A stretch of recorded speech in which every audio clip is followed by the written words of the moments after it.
Okay, welcome sa ating fourth video.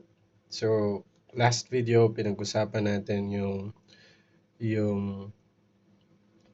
difference, yung pagkakaiba ng trading at investing. For this video naman, ang pag-uusapan natin ay yung terminologies na ginagamit. Particularly yung tinatawag na bullish or bull market and bearish or bear market. So, kung isipin natin ano bang kinalaman ng bears and bulls sa market, sa trading. Pag sinabi ng mga analyst na bullish yung market, ibig sabihin ang expectation sa presyo ng isang asset, no?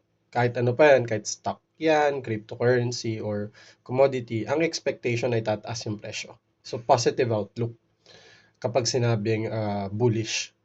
Um, Nagmula 'yun sa kung paano maatake yung bulls, yung mga toro, mula sa baba pataas, 'no, yung pagsuwag ng toro.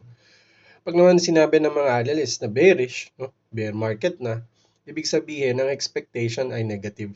Ibig sabihin ang presyo nung asset ay expected na bumaba.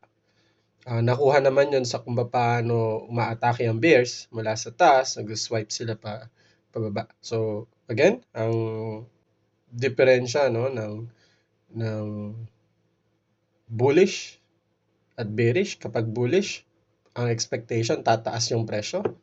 Kapag bearish, ibig sabihin bababa yung presyo ng kung anumang asset na tinitrade mo.